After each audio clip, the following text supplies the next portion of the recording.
You niggas can't be serious. You niggas can't be serious. All right, before we start this, I just want to let it be known that I don't believe that the officer, the ICE officer, I don't believe he needed to do what he did. I don't believe that he had to kill that woman. I don't believe that that woman's actions deserve for her to die. I don't think that in the scale of justice, her death was not justice being served. Okay? So I just wanted to start off with that before I get into what we seen happen, the legal consequences or justifications. Here's the reality. This woman, as you can see, this is a picture of her, Renee Nicole Macklin Good. This is a image of her that was taken moments before she was gunned down in her car with her wife. Right? Now, according to federal sources and local reports, like the people from her community, this woman was a member of ICE Watch. And ICE Watch is a rapid responder group that basically is a bunch of volunteers who consider themselves, or they act as like legal observers of ICE during a transaction. Kind of reminds me of the Black Panther Party for Self-Defense back in '68, patrolling the streets of Oakland, watching for police brutality. So I could see where the idea of ICE Watch was emulated from, or imitated, or whatever, the mold that they used, right? And legally, there's absolutely nothing wrong with that. There's nothing wrong with her being on ICE Watch. ICE Watch is not a domestic terrorist group, regardless of what's being said, just as much as the Black Panther Party was not a domestic terrorist group. And I'm not here to compare the two, because that's pretty much where the comparison stops at. There is no real comparison to the two, except for the monitoring of law enforcement in their communities, and to make sure that the people who are being stopped and detained by these law enforcement understand their rights and what's going on, and that their rights are not being violated as well.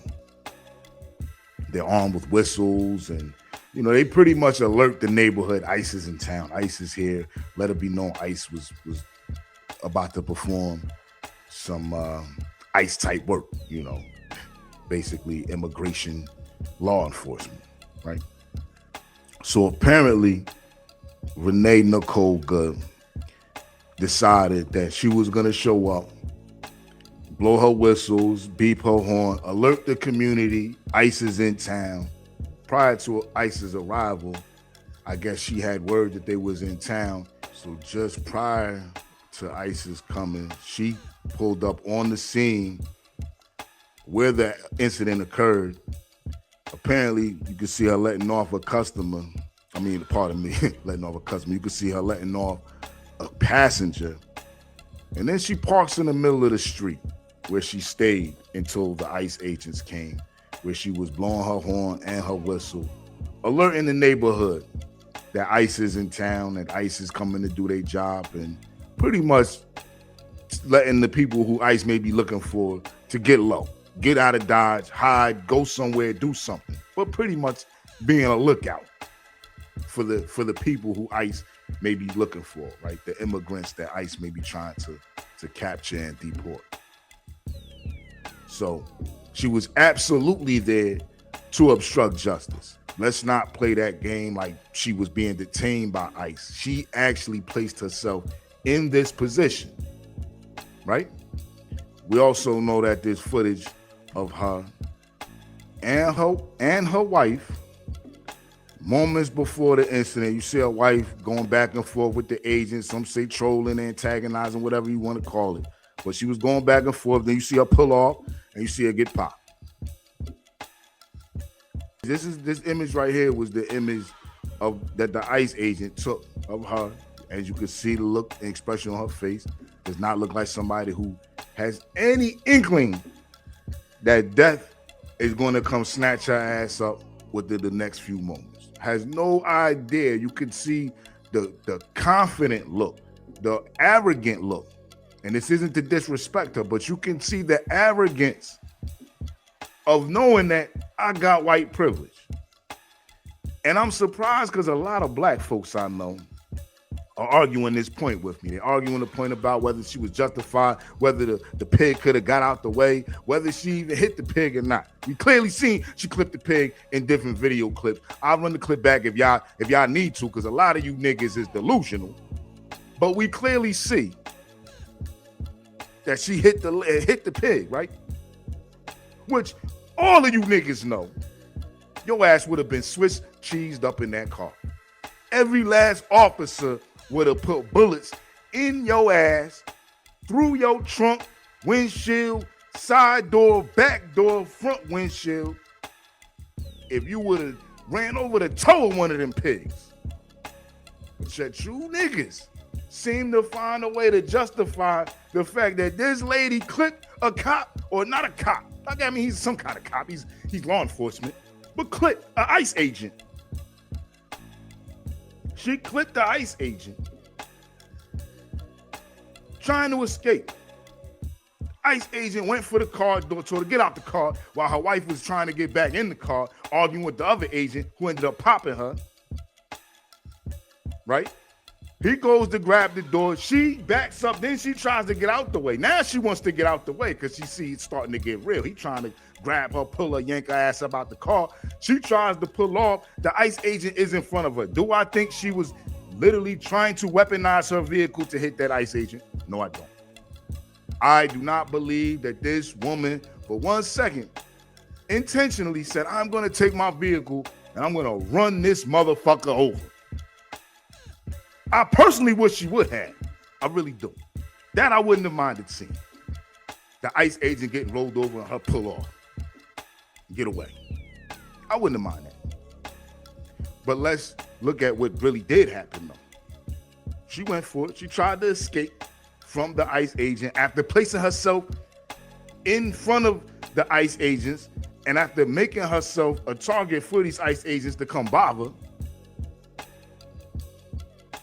Her wife going back and forth, clearly antagonizing this ICE agent. And you could see her with this cocky ass look on her face, like this is what we do. We come out here and we obstruct justice or obstruct the administration of law enforcement being served, right? That's what she was doing, obstructing the administration of law. Because in some cases, it's absolutely necessary. And in her case, she felt like this was her cause.